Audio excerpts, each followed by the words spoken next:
precificação de hora de mão de obra. Hoje nós vamos falar de um tema, de um assunto que eu tenho certeza que vocês estão muito ansiosos, que vocês não veem a hora de falar sobre isso, que é precificação de hora de mão de obra. Por que eu tenho certeza que vocês estão ansiosos? Porque a dúvida de todo dono de oficina. Será que a minha hora está certa? Será que a minha hora está errada? Como que eu faço para calcular ela corretamente? Que até mesmo as concessionárias têm essa dúvida o tempo todo. Será que estamos com o preço justo? Será que está correto? Então, eu tenho certeza que vocês também estão ansiosos para descobrir isso. Mas como que faz para precificar uma hora de mão de obra? Agora nós vamos pegar e vamos colocar mais um tijolinho na nossa parede sobre a estrutura que nós já construímos. Lembra que nós estamos fazendo assim? Pegando tijolos e colocando uns sobre os outros. Então você vai buscar toda a tua despesa que você relacionou. Lembra que você relacionou nas aulas anteriores? Você pegou lá água, luz, telefone, aluguel, contador, internet, seguros, você colocou todas as suas despesas lá. Agora nós vamos separar essas despesas em duas categorias, fixas e variáveis. Então você vai relacionar lá tudo que é a tua despesa fixa. Mas o que é uma despesa fixa? É aquela que quando você abre a porta da tua oficina no dia 1º de cada mês, independente se durante o mês você prestar um serviço, 100 serviços, aquela despesa você vai ter que pagar. Não tem como fugir dela. Se você deu 30 dias de férias para toda a tua equipe, foi para a praia, no final do mês você vai ter que pagar o aluguel, você vai ter que pagar a água, a luz, o telefone, o contador, independente de você produzir ou não. Isso se chama despesa ou custo fixo, tá joia? Variável é aquele que varia de acordo com o que você vai produzindo. Por exemplo, a comissão de um produtivo, de um mecânico, ela é variável, porque se ele produzir 10 mil reais, dá um valor, se ele produzir 20 mil reais, dá outro, se ele não produzir nada, não existe aquele custo, ok? Então, isso é custo fixo e custo variável, ou despesa fixa, despesa variável, como você preferir chamar aqui, não importa. Agora você já tem o número das despesas variáveis, né? Todas as suas saídas variáveis. Isso é muito importante para você precificar a tua hora corretamente. Mas como que a gente faz isso? Agora nós vamos fazer contas. Lembra que um bom gestor ele faz contas? E é isso que você vai fazer agora. Nós vamos chamar os mecânicos que se apontam, que são responsáveis pelo serviço, que são responsáveis por aquilo que eles fazem, de produtivos, porque eles produzem, né? Então vamos chamar os mecânicos de produtivos. Os auxiliares, a recepção, essa aí não vai importar para nós agora. Nós só vamos nos preocupar com os produtivos, que são aqueles mecânicos que realmente se apontam. O que você precisa saber? Você precisa saber que, dependendo de quantos produtivos você tem, quantas horas eles trabalham por dia e quantos dias úteis tem no mês, você tem um determinado número de horas disponíveis para eles trabalharem. Se eles têm lá, sei lá, vou chutar um número aqui, 100 horas disponíveis para trabalhar no mês. Você acha que eles vão trabalhar 200 horas? Vão trabalhar 150 horas? Não tem como.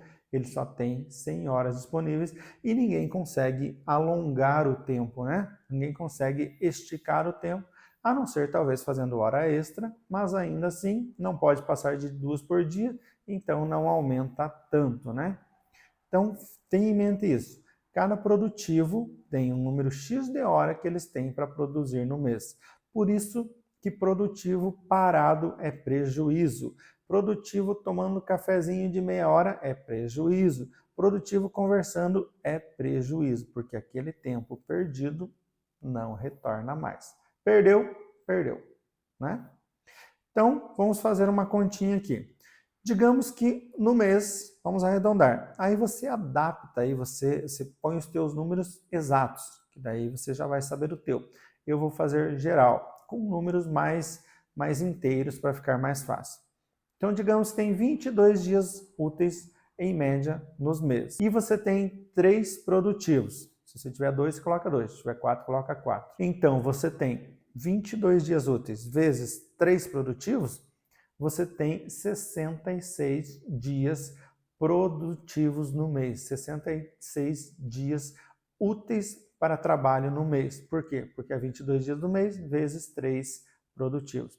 Agora, cada produtivo trabalha 8 horas por dia. Você coloca aí o horário, a quantidade de horas que eles trabalham na tua oficina. Eu vou colocar 8. Então, se 66 dias úteis para serem trabalhados vezes 8 horas por dia que eles trabalham, dá um total de 528 horas por mês. Então, essa equipe de 3 produtivos, com 22 dias úteis disponíveis no mês, trabalhando 8 horas por dia, eles vão conseguir trabalhar no máximo 528 horas por mês. Olha que interessante isso. Você já tinha feito essa conta? Você já fez essa conta na tua empresa? Você sabe quantas horas os teus mecânicos, os teus produtivos têm para trabalhar no mês? Porque se ele tem 528 horas, não adianta você calcular a tua hora para trabalhar 1.000 horas. Só vai ter 528. E outra, tem mais um detalhe. Existe um negócio chamado produtividade e eficiência. Produtividade. Quantas horas dessas 528 eles realmente trabalharam? Haha, aí que pega, né? Se tinha 528 disponível, eu vou te falar que eles vão trabalhar umas 200 e poucas horas. Como assim 200 e poucas horas? É metade. É metade. Porque eles têm que pegar peça, eles têm que ir no banheiro, eles têm que conversar, eles têm que tomar café, eles têm que acompanhar a retífica de algum serviço, eles têm que buscar ferramenta, eles perdem muito tempo. Tem aquela horinha que eles chegam e ainda não está o carro pronto para eles trabalhar, tem aquela meia hora que eles saem mais cedo, que terminou o serviço no final do dia e eles estão limpando a oficina. Então, assim, produtividade dentro de uma oficina, ela é baixa, ela não é alta, e você tem que acompanhar isso no detalhe para você não perder dinheiro, para você não tomar prejuízo. Bom, voltando aqui. Digamos que dessas 528 horas, nós vamos considerar elas inteiras, né? 528, não vamos diminuir.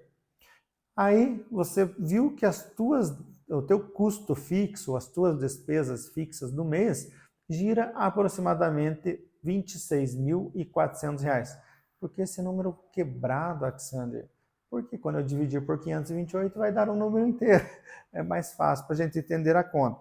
Então, os teus custos fixos deram R$ 26.400, dividido por 528 horas que eles tinham para trabalhar, então deu um valor de R$ 50 a hora de custo para o teu mecânico. Teu mecânico custa R$ 50 a hora. Não teu mecânico, a tua empresa. Tua empresa como um todo custa R$ 50 a hora. Só as despesas fixas. Olha que legal, né? Você tem esse número? Você sabia disso? Se você não sabia, agora você vai fazer essa continha. Quantidade de dias úteis multiplicados pela quantidade de produtivos multiplicado pela quantidade de hora trabalhada por dia. Aí você pega toda a tua despesa fixa e divide por esse número, vai te dar quanto custa a hora da tua empresa.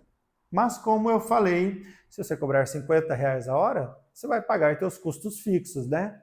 Não vai nem pagar os custos fixos, porque tem a produtividade, tem aquele tempo que o mecânico perde, que ele não consegue trabalhar. Você tinha 528 horas disponíveis para os teus produtivos trabalharem, né? Mas nós consideramos que 30% do tempo deles é perdido, eles não trabalham. Eles só trabalham 70% do tempo que eles estão ali na empresa. Então, você vai multiplicar 528 por 0,7, ou fazer 70% de 528, você vai ver que diminui para 370 horas disponíveis para eles trabalhar. Isso se a tua produtividade for de 70%, o que eu acredito que não é. Normalmente é perto de 50%. Você vai se assustar quando você acompanhar isso aí, quando você ver quanto tempo ele realmente fica apontado no serviço lá. Isso se você tiver um apontamento correto. Se você não tiver, calcule 50% a 60%. Mais que isso é difícil ocorrer. difícil um produtivo trabalhar mais do que 60% do tempo disponível. Mas nós estamos calculando 70%, né? Estamos jogando alto, estamos dando aí um voto de confiança para a empresa. Então, dos 528 horas disponíveis, 70% dá 370 horas.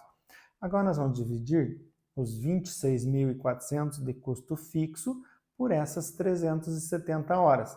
Você vai ver que o valor da hora já subiu para R$ 71,35. Olha como mudou o número, né? Antes estava R$ 50 a hora, mas como tem essa perda de produtividade, já subiu para R$ 71,35 o custo da hora. Então, se você cobrar R$ 75 a tua hora, vai pagar as contas fixas? Provavelmente vai, pelas contas que nós fizemos, vai. Mas e as despesas variáveis? E o teu lucro, né? Você não trabalha só para pagar as contas fixas, você trabalha para ter lucro. Não somos ONGs, não somos empresas sem fins lucrativos. Somos empresas com fins lucrativos. O objetivo de tanto esforço é pôr dinheiro no bolso no final do mês, não é? Então aqui você vai calcular o teu custo fixo. Lembra que você separou as suas despesas entre variáveis e fixas? Agora você vai verificar, tá? Se eles trabalhar 370 horas, quanto que dá mais de comissão? Quanto que dá mais dessa outra despesa fixa? Quanto que dá mais dessa? Você vai chegar a um número aí aproximado que você vai dividir pelas 370 horas e vai acrescentar no valor da tua hora. Digamos que você chegou a R$ 80 a hora, né? R$ 80 a hora, que é o teu custo entre despesas fixas e despesas variáveis. Então, R$ 80 a hora seria o ponto de equilíbrio das tuas horas. Olha que legal. Lembra que nós estamos pegando os conhecimentos e juntando? Você já sabe o que é um ponto de equilíbrio. Então, agora você sabe qual que é o ponto de equilíbrio do custo da tua hora, que é para não ter lucro e nem prejuízo. Então, se você chegou ao ponto de equilíbrio da tua hora de R$ 80, o que você precisa fazer aí? Jogar os impostos, os encargos e o teu lucro para você saber o valor da tua hora. Digamos que você precisa de mais R$ 30 para cobrir tudo isso, a tua hora de mão de obra trabalhada ficará em R$ 100. Viu como é legal? É uma conta simples? É uma conta simples, não é difícil a conta em si, mas você ter os números para fazer ela, que demanda tempo, demanda disposição, demanda você ter seguido o que nós falamos nas aulas anteriores, para você chegar aqui com esses números em mãos. Se você fez corretamente, você sabe exatamente quanto você precisa cobrar a tua hora para pagar todas as despesas, sejam fixas ou variáveis, e ainda ter lucro. Olha que show! Mas só isso basta? Não, só isso não basta. Porque você tem que analisar o teu concorrente. Nós fazemos isso. Ó, telefoninho, fazendo aí uma pesquisa para ver quanto está a hora do teu concorrente. Ah, mas eu vi lá um cara que falou que não precisa se preocupar com o meu concorrente, eu tenho que fazer a minha hora. Vai nessa. Vai nessa para você ver onde você vai parar. Fique com uma hora totalmente desproporcional ao do mercado, sem ofertar nada de diferente dos demais. Você vai quebrar, porque não vai ter cliente. O cliente faz conta. Claro, se você tem um serviço diferenciado, se você é o melhor da tua cidade, se você é de confiança, a tua hora vai ser maior do que o teu concorrente. Mas tem um ponto de ruptura que se a tua hora se afastar demais do teu concorrente, aí eles preferem ir no concorrente, que talvez o serviço é um pouquinho inferior, talvez não é tanto de confiança, talvez não tenha tantas comodidades quanto você tem, mas a hora é mais barata. Então, você tem que estudar o teu concorrente. Você não pode diferenciar, você não pode afastar tanto a tua hora dele. Digamos que o teu concorrente cobra 50, você 100, você tem que ter um diferencial muito grande para que o teu cliente não vá no concorrente em vez de ir em você. Ah, mas então se eles baixarem demais a hora, eu tenho que baixar a minha também? Não, não é bem assim. Mas você precisa estar estudando e analisando o teu cliente para ver qual que é o ponto de ruptura que vai fazer ele abrir mão de todas as suas comodidades para ir no teu concorrente. Tá joia? Então é assim que a gente faz precificação de hora.